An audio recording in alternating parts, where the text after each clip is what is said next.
What's up, y'all? This is Smokey Black, 19750. I'm back on deck and in full effect. I got a childhood friend, longtime friend. I got Tyree Miles in the building. What's up, Yes, man? sir. How y'all doing? How y'all doing? How you doing, man? And All I right. got another cast member. I got my man Salem in the building. What's good, brother? It's going, bro. That's what's happening. Hey, Tyree, let me ask you a couple of questions, bruh. Feel free, man. You can ask me whatever you want, man. Whatever. Where you from, brother? Ah, I'm gonna give you a story real Mm-hmm. quick. All right. I had the pleasure of being from East and West Baltimore I can't say at the same time, but at the same time. Can I get 4 quarters, please? My mom's family was from West Baltimore, Mm-hmm. and my dad's family from East Baltimore. Mm-hmm. And both of them was in my life. They just wasn't together. So I was growing up East and West. And one thing that I got a chance to really notice, you know how people say it's a difference between East and West? Hell yeah. It really is a difference. I saw my first murder at 8 years old in East Baltimore. And one thing I noticed, Kareem, remember we was little, we about 8, 9. We wanted to just play basketball or play little, kiddie games and stuff. Hell yeah. But over East Baltimore, you know what they was doing at 8, 9 years old after they got finished hooping? Probably was fucking slinging. They was having sex. Damn. 9 years old, you feel me? Oh, so shit. East Baltimore is definitely faster than West Baltimore. Yo, I believe. do you feel like East Baltimore is more on edge or more violent than West Baltimore? No, it's equal, I would say, but it's equal, but I think East Baltimore a little more wide open than West Baltimore. I can agree because I was on St. George's and what was that, 41st Street?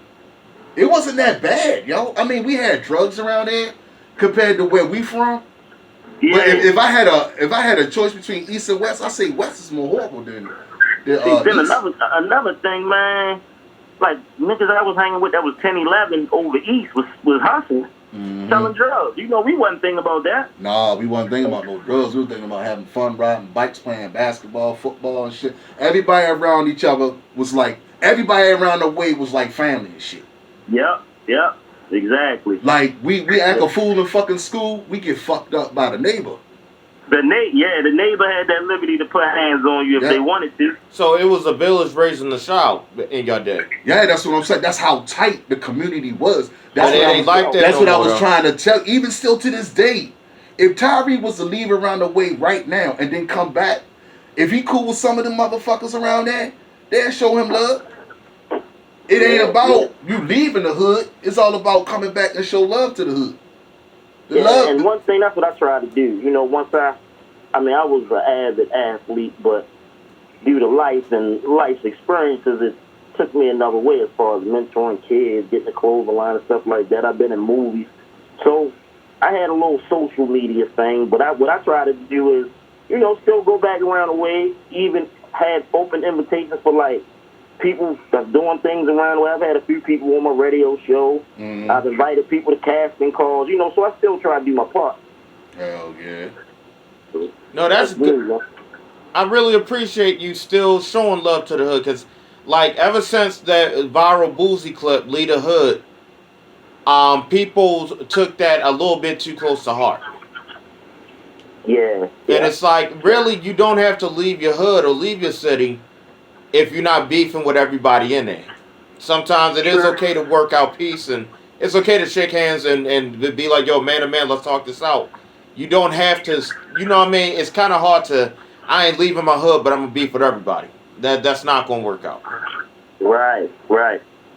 Thing is, man, what I come to realize is that what we do to get out the hood, it's our duty to go back to the hood to let people know that you can make it out. Like, man, I ain't never think I was going to be in no movies or have a radio show, even a clothing line. You know what I'm saying? Yeah. So, it's all about showing and proving, showing that, look, this can be you. You know? Yeah, shit, you said movies twice, fam. What kind of movies you was in, fam? I was in I was in 3 movies. Actually, I just got finished helping shooting one. But the first movie I was in is on YouTube. It's called Hood Dreams by Anita Foster. Mm-hmm. I played a character named Black. I had a club scene in that. Hold up, fam. Let me write this stuff down. I'm gonna check it out. We're gonna do some research. What was the other one? It was called Hood Dream. Hood Dreams by Anita Foster and on YouTube. Put that in there. Me, our little scene was a little dark, but you'll hear my voice and you can see my face a little something. Okay. The second movie I was in, I can go through my phone and send it to you, but they got it on some website. They got it on a website, whereas you got to pay $1 to see it, but I can get that to you. Okay. It's called Workforce, and the last movie that I'm in now that they're still shooting, but my part is done. It's called The Mercedes Story, and it's actually a book. Her name is Angel Williams. Mm-hmm. And if you like, I would like to get her on your podcast too. That'll work too, fam. Shit, more the better. We need some celebrities, you feel me? The better the podcast. Hey, yo, do you know D. Rod Hearns by chance? Do I know who? D. Rod Hearns. D. Rod Hearns? He was Simon Chase's godson in The Wire in real life. I probably had to see a picture. I probably had to see him. Yeah, I know he's like a local. Basically, he was in The Wire a few times. He's Simon Chase's godson, and he does like a lot of local. He's still in Baltimore right now. He's a firefighter in Middle River, but he's my brother's best friend. I might have to cut to him. You got a picture? Let me see. Because everybody running the same circles and know each other for real. Mm-hmm. Yeah. For the most part. I just never really took like that acting thing. I still don't take it serious, but I'm starting to because of the people that I'm meeting. And I forgot to tell y'all, man, I'm working on 2 books too right now. Oh, what's your books, yo? What's the name of the books, man? Yeah, man. You can find my short stories right now on Amazon. Mr. Miles the Writer. Just put Mr. Miles the Writer on Amazon Kindle and they'll come up. Okay. And yo, you said you had a clothing line? Yeah, man. What's the deal? You said you got a clothing line? Yeah. Yo, what's the name of that clothing line, brother? Mm-hmm. What's good? Republic of Great Men. Republic of Great Men. Yeah. All right, and man. I'm gonna tell you, Great Men stands for God reveals everything and time manifests excellence naturally. Oh, that's awesome, man. Yo, if you can you text Thomas the link to it? So we wanna. You got Instagram? Yeah, we got Instagram because we want to promote. Part of the podcast is we want to promote every guest. If they got something, I got you. I do that. Yeah, thanks, man. Because we want to part of the podcast. We want to like promote and anyone who's being a guest. We want to do that. You know what I mean? Every time I put it to you like this, fam. Anybody that name drop, I'm putting them on the show. Oh, and if you need any help getting anybody, let me know. That's a small thing. No problem, fam. I appreciate that, man. You better uplift the show. I appreciate that, though, dog. Yeah, man. But a little about myself. I don't know if you want me to give you a backstory. What you need? Whatever you prefer, fam. Whatever you feel comfortable with. Oh, I'm comfortable with whatever. That's why I say y'all can ask me anything. But a little bit about me. Grew up, like I say, East and West Baltimore. I was an athlete. I was pretty damn good. Mm-hmm. I went to high school. I played high school football one year, but I had a heart murmur, so I couldn't play. But I still, played around. Mm-hmm. I ended up coaching. What else? Oh, no, let me backtrack. I'm sorry. So I was an athlete, okay? I graduated from Dunbar High School. Now, what's crazy, back then I wasn't doing nothing but selling drugs and just being me, right? Right. Yeah. So I came out of school in 1995. My little brother, when I was graduating that very next year, my little brother was coming up there. Mm-hmm. So one day, this is what changed my life. And I always say life, it comes with choices. So one of the critical choices in my life, all right, I went to see my brother, make sure he was good. Mm-hmm. I wound up fighting, so they locked me up, right? Mm-hmm. So around this time, I moved with my mother. My mother had moved down Poplar Grove. Now, Poplar Grove is a school called Calverton Middle School, which was 2 blocks away from her house. Mm-hmm. They made me do community service. So I did my community service down there. They liked me so much that they ended up hiring me, and I stayed at Calverton for 8 years. And in Calverton, I got into mentoring, coaching basketball. A few of my players and played Division I overseas, professionally.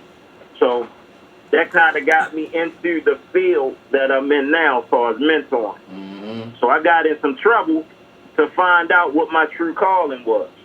And what is your true calling? My true calling is to deal with these youth, man. I have I can't even call it a talent. It's a gift. It's a gift. Right. I'm just able to connect with the youth. I think it's more because I was them. I mean, I grew up in a household where my mother was getting high for a minute. She's clean now. She's been clean for over 20 years, but that was a part of the reason also why I didn't go away to school. I could have went to Robert Morris. Mm-hmm. And I was scared to leave my mother. So, because she was pregnant with my sister.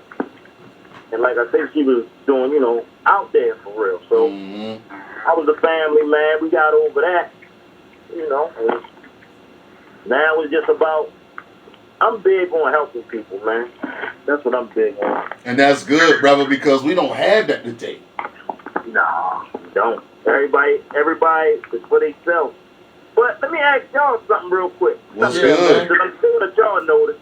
Why is it, if we go out of town, man, we get all the love in the world. In town, they don't show us that same love. Because of the cost. Especially if we got haters and shit around your circle. So what happened was, part of what's going on is, it's like it's a culture of toxicity that's gotten worse as time moved on. Like nowadays, if your enemy dies, it's encouraged for you to diss your enemy.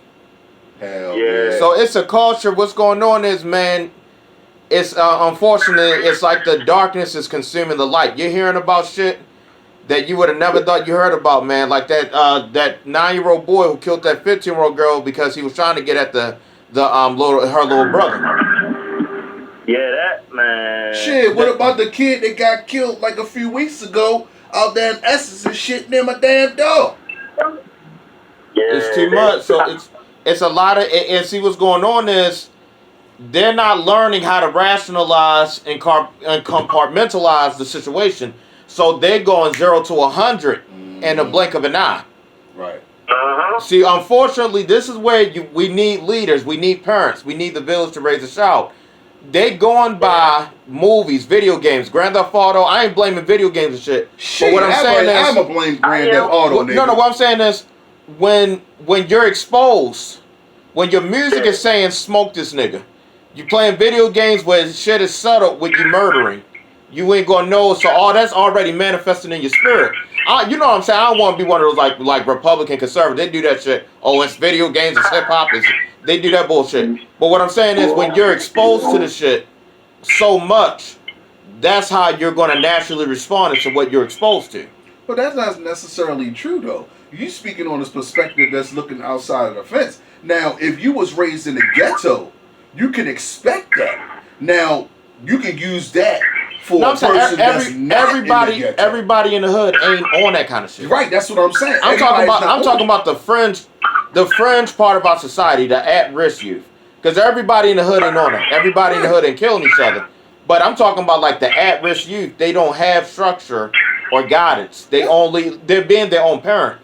So because they guiding themselves, they're making irrational decisions. That's just because it's lack of parenting in the house. Matter of fact, I remember back then, shit, my grandmother and grandfather raised a whole fucking house full of it was me, my 5 cousins, my aunts, and my uncles in the same fucking house, dog. Niggas was living in the basement and all that shit. Do you know what a part of the failure is now? You said your grandparents raised a house. My grandparents did too, but you know the difference? What's the difference, man?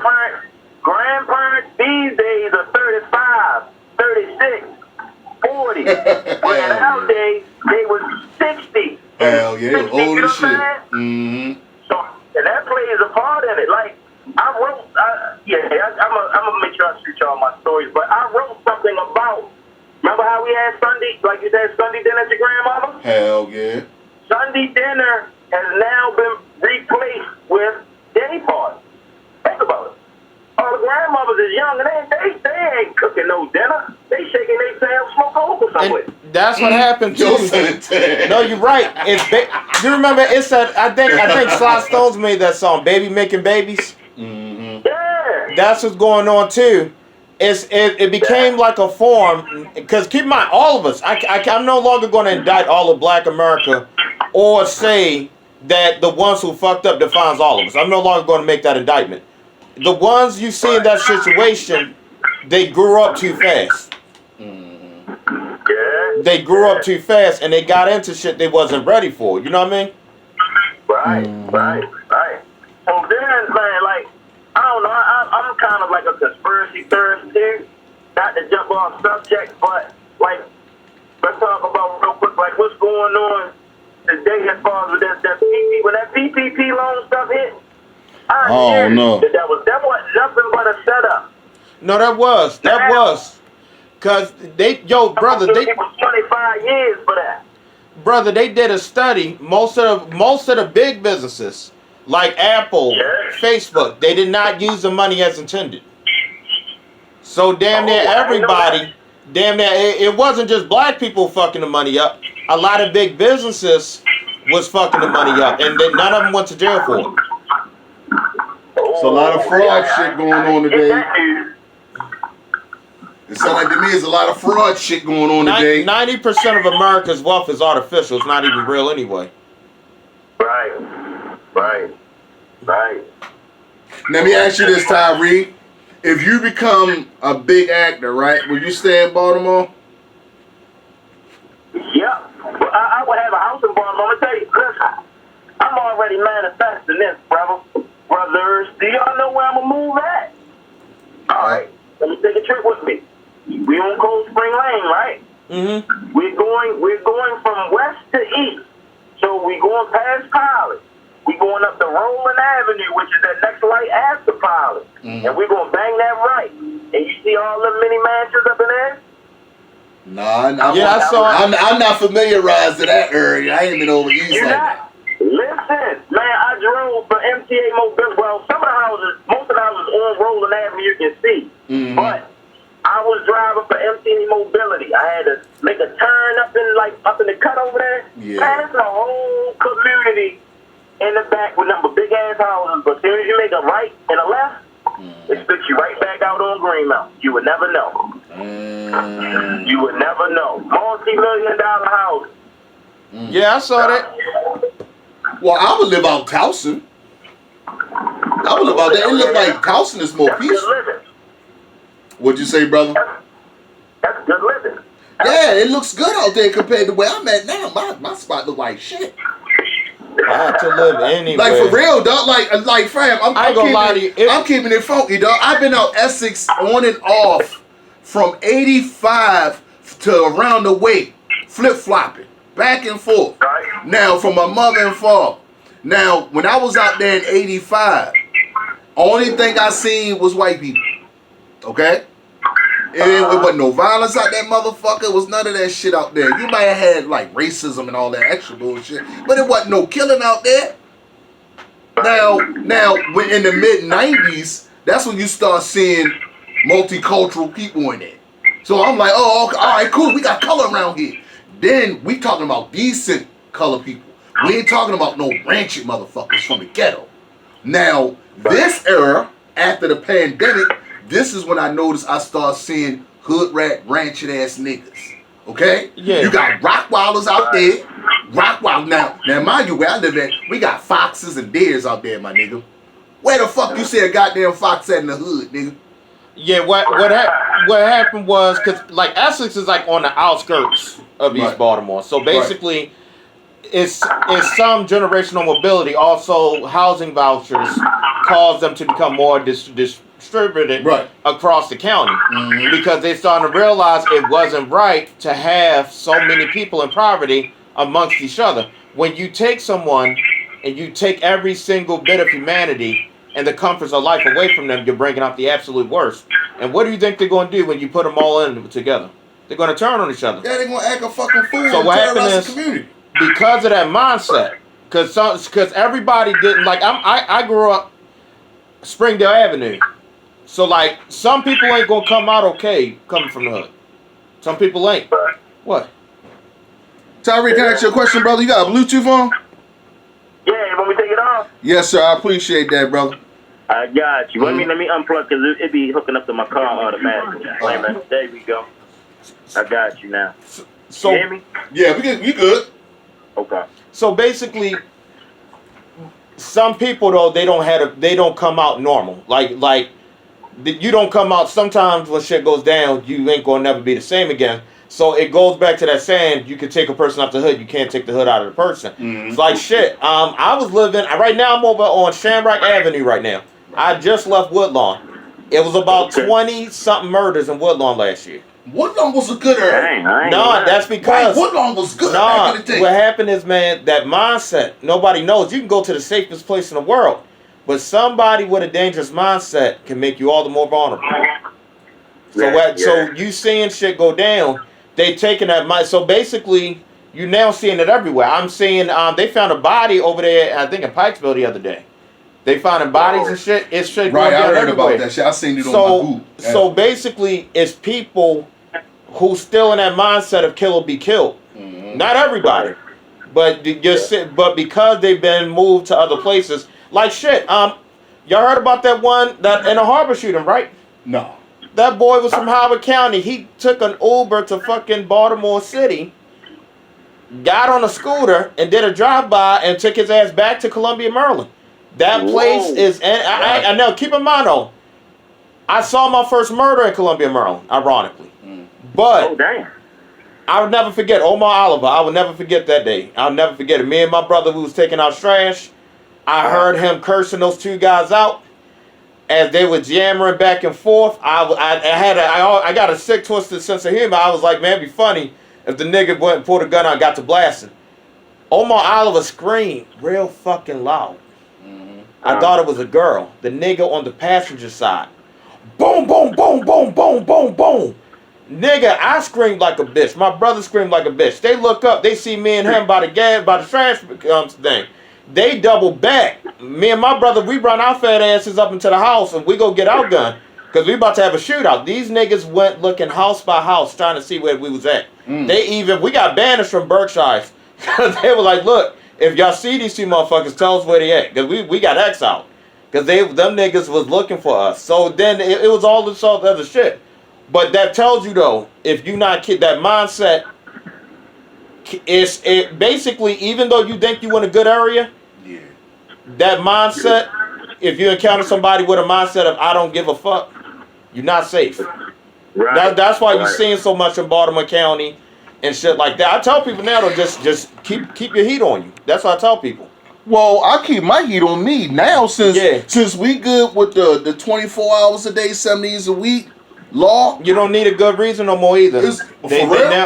Anyone can get a gun now. Anyone can get a wear and carry. That's some bullshit. No, they need that though. Even civilians? Yes.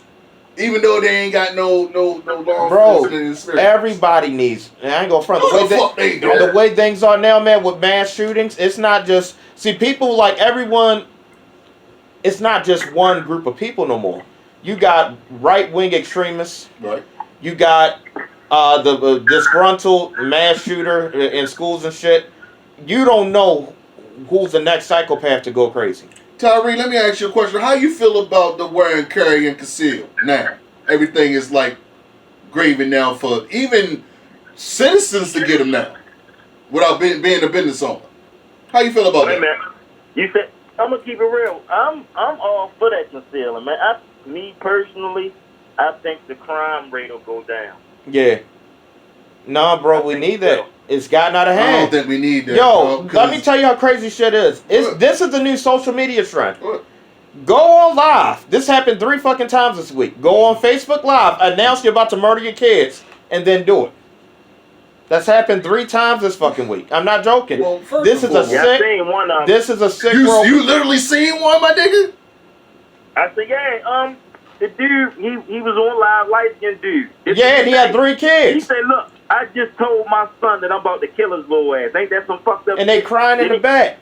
Yeah. Yo, this is a sick world we live in, bro. You gotta stay prepared. That's the sad truth. You gotta stay prepared now. It's like, I don't know what happened to us as a people. I'm not even talking about race, talking about the whole human race. It's so fucking twisted and bizarre now. You better keeping one on you, cause you never know. Do you think Trump has something to do with that shit, y'all? Bro, this has been a level of toxicity. Trump he enacted the right wing shit. Mm-hmm. But this toxicity has been boiling at the surface, man, and it's starting to come up. Kyrie, you think Trump has something to do with all this bullshit and malarkey going on right now? I do. Honestly, yeah. Hey, I'm gonna say this. Donald Trump a strong man. He's a strong. That nigga got power, so I wouldn't be surprised. I really wouldn't. Yo, you know that nigga stole some paperwork and shit from the White House, and the fucking fuzz bust up in your shit? Nah, I ain't, man. I'm gonna say, look, Donald Trump, that nigga different. What president you know get out the White House when he good and ready? That's crazy. No, that's true. And then I don't on top of that, just a few hours ago, a guy just shot it out with the FBI and the police. What, in D.C.? It was in Ohio. Motherfucker shot it out. OK Corral style. He went and got his body armor. He told them, I'm after y'all asses. That's what I'm talking about, bro. People don't give a fuck no more. This is Ohio. This ain't, the shit's not normal out here, bro. That's all I was saying. Everybody should be packing. I ain't gonna lie. The only time I would say, hey, they should have some supervision is like 16, 17-year-old kids. That's the only time I mean, but everybody should be packing. Because you'll never know. You could be going to the store and some shit go down. It's gotten to that point, bro. Yeah. Hey, Tyree. Hey, man. I got a question, man. I need a theme song, bro. Theme song? Yeah, man. I need a theme song, man. And the thing is, though, man, I got the hook and I got and the image in my brain follows the picture. And the thing is, I need to find that right person for it. Please tell me you know somebody, though. I got plenty of artists. That ain't no problem. Okay, That's a small thing. We can talk about that behind the scenes, fam. Yeah, that's a small thing. Oh, okay. That's So, are you going back to your talk show? Yeah, I'm gonna bring it back out, man. I have to. Oh, But okay. what I'm gonna do, like I say, with my radio show, I was dealing with artists and stuff like that. I want to gear it more towards talk, positive conversation, and messages. No, I don't want to deal with artists too much. we definitely need commentary, like positive commentary, because the real thing I do want to say is morality is suffering a slow death. Yeah, hell yeah. Nobody gives a fuck no more, bro. That's the sad truth. Morality is dying in this world. Yeah, I agree. You know one thing I love about this show, and I'm saying this to both of y'all, because I rock with both of y'all. This show has substance, and it also has quality. I don't just talk about just one particular topic. You can sit up here and listen to a podcast. They talk about one thing and one thing only. Either basketball, football, boxing, historical situations. No, this channel is talking about everything. The many facets of life. Yeah. This is basically this is like the encyclopedia of fucking life. Because you're gonna get it all. It's not gonna be no cap. It's gonna be no filter. And if you can't take that shit, I think you should unsubscribe. That's all I'm saying. There you go. You know what I'm You saying? go. And I would love one day for us to link up and partake in the show. If that's fine with you. Hey, that's fine with me. You just let me know when. Then, like I say, if you want, y'all can come down and shop. Or, we can meet up somewhere. Mm-hmm. And what's crazy, see, y'all might make me do it. I have an event space. And my buddy got an event space. And I was going to do my show from there. But I was going to, reach out to other shows and possibly see if they would want to shoot there. You know what I'm saying? You know it. I'm with it. That might be an avenue for you. Yes, sir. That means I can get some local rappers to perform live. Yeah, hell yeah. All of that. Matter of fact, let's do this. Y'all tell me the date, and y'all can meet me down there so you can see the spot. Bet. We can do that. And that's real nigga activity. And I'm a man of my word. The spot is over and it's Southwest on. Baltimore. Repeat that again, brother. The spot is by St. Agnes Hospital, by Southwest Baltimore, in that area. St. Agnes. Downtown? No. That's St. Agnes Hospital, bro. I don't know what St. I heard of St. Agnes, but I don't remember where As it's at. as an EMT, I went there a few times. I know what you're talking about. What side of town is it on? It's like The spot is nice though. Look, if you get a chance, look up C Rose's Event Center. Oh yeah. I got you. Yeah. Look it up. I do brunches there. Matter of fact, if you want to get some comedians, let me know. Oh shit. That'll bro. work too. Yeah, I got, man, you listen, whichever direction you want to go in, I got you. Whatever creative ideas you got, brother, I'm with it, man. Yeah, it's all about getting the listeners to tune in. So long as you got, good substance, you good. I know you got that. So. Exactly. What I'm trying to do, I'm trying to get Goo, I'm trying to get TM, I'm trying to get all them Park Heights niggas on this show that can rap. Right. You know what I'm saying? Because that one thing I am going to do, I am going to look out for niggas that looked out for me when I was around the way. Right. You know what I'm saying? And I hope I can get in contact with Goo. I can hit him on Instagram. I would appreciate that, fam. You know what I'm saying? Because I tried to hit my cousin up and see what's good with him. And he did accept my friend request, but I didn't get no rebuttal. Okay. Yeah. But they ain't barely been, I've been pushing them niggas. Man, Word. Dang, they been on they on another journey, I guess. Man, they music is good, man. Yeah. I like their material, man. Like real talk. I like their first CD they put out. And I'm pissed as hell they ain't put that shit on YouTube. I know, man. That shit was hard as a bitch, yo. I'm like, dang. I still have it. You still got that shit? Yeah, I got it. Is there any way you can copy that, fam? I don't know. I don't have no CD burner. What about Inner City still up there on the Monument Street? I don't even know, man. That's a good question. I don't know. Man. We can get it done though. That's a small thing. I bet. Yeah, I would love to have that CD. That CD was hard as shit, yeah. Yeah. We can get it together. Yeah. Matter of fact, man, just make sure you write down, your plans, and like I say, anything I can help you with. Well, brother, I do trust me, fam. I got 30. This can't hold up 30. I got plans for days, man. I got 2 motherfucking sheets worth of plans, man. Right.